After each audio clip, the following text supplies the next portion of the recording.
Hi, boys and girls. Welcome back. I hope you enjoyed yesterday's chapter. Today is called The Crickets. So here we go, okay? The crickets sang in the grasses. They sang the song of summer's ending, a sad, mountainous song. Summer is over and gone, they sang. Over and gone, over and gone. Summer is dying, dying. The crickets felt it was their duty to warn everybody that summertime cannot last forever.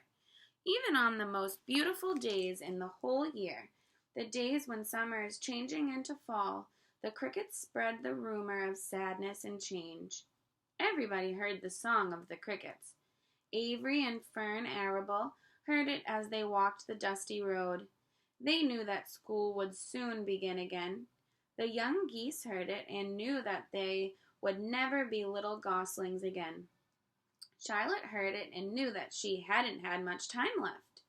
Mr. Zuckerman at work in the kitchen heard the crickets and a sadness came over. Mrs. Zuckerman at work in the kitchen heard the crickets and a sadness came over her too. Another summer gone, she sighed. Lurvy at work building a crate for Wilbur heard the song and knew it was time to dig potatoes.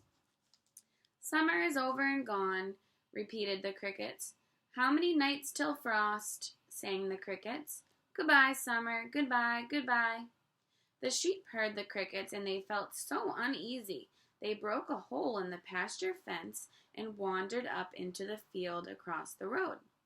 The gander discovered a hole and led his family through, and they walked to the orchard and ate the apples that were lying on the ground.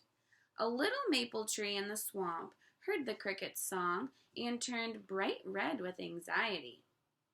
Wilbur was now the center of attraction on the farm. Good food and regular hours were showing results. Wilbur was a pig any man would be proud of. One day, more than 100 people came to stand at his yard and admire him. Charlotte had written the word radiant, and Wilbur really looked radiant as he stood in the golden sunlight. Ever since the spider had befriended him, he had done his best to live up to his reputation. When Charlotte's Web said some pig, Wilbur had tried hard to look like some pig. When Charlotte's Web said terrific, Wilbur had tried hard to look terrific. And now that the Web said radiant, he did everything possible to make himself glow. It is not easy to look radiant, but Wilbur threw himself into it with a will. He would turn his head slightly and blink his long eyelashes. Then he would breathe deeply, and when his audience grew bored, he would spring into the air and do a backflip with a half twist. At this, the crowd would yell and cheer. "How's that for a pig?" Mr. Zuckerman would ask, well pleased with himself. That pig is radiant. Some of Wilbur's friends in the barn worried for fear that all this attention would go to his head and make him stuck up. But it never did. Wilbur was modest. Fame did not spoil him. He worried some about the future, as he could hardly believe that a mere spider would be able to save his life. Sometimes at night he would have a bad dream. He would dream that men were coming to get him with knives and guns, but that was only a dream. In the daytime, Wilbur usually felt happy and confident. No pig ever had truer friends, and he realized that friendship is one of the most satisfying things in the world. Even the song of the crickets did not make Wilbur too sad. He knew it was almost time for the county fair, and he was looking forward to the trip. If he could distinguish himself at the fair and maybe win some prize money, he was sure Zuckerman would let him live. Charlotte had worries of her own, but she kept quiet about them. One morning, Wilbur asked her about the fair. "You're going with me, aren't you, Charlotte?" he said. "Well, I don't know," replied Charlotte. "The fair comes at a bad time for me. I shall find it inconvenient to leave home, even for a few days." Why? Asked Wilbur. Oh, I just don't feel like leaving my web. Too much going on around here.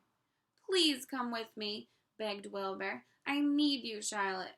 I can't stand going to the fair without you. You've just got to come. No, said Charlotte. I believe I'd better stay home and see if I can get some work done. What kind of work? Asked Wilbur. Egg laying. It's time I lay an egg sack. It's time I made an egg sack and filled it with eggs. I didn't know you could lay eggs, said Wilbur in amazement. Oh, sure, said the spider. I'm versatile. What does versatile mean? Full of eggs? Asked Wilbur. Certainly not, said Charlotte. Versatile means I can turn with ease from one thing to another. It means I don't have to limit my activities to spinning and trapping and stunts like that. Why don't you come to the fairgrounds and lay your eggs there? Pleaded Wilbur. It would be wonderful fun. Charlotte gave her web a twitch and moodily watched it sway. I'm afraid not, she said. You don't know the first thing about egg laying, Wilbur. I can't arrange my family duties to suit the management of the county fair. When I get ready to lay eggs, I have to lay eggs, fair or no fair. However, I don't want you to worry about it. You might lose weight. We'll leave it this way. I'll come to the fair if I possibly can. Oh, good, said Wilbur. I knew you wouldn't forsake me just when I need you most. All that day, Wilbur stayed inside, taking life easy in the straw. Charlotte rested and ate a grasshopper. She knew that she couldn't help Wilbur much longer. In a few days, she would have to drop everything and build the beautiful little sack that would hold her eggs. So tomorrow, I will read the next chapter called Off to the Fair. I can't wait, and I look forward to it tomorrow. Bye, boys and girls.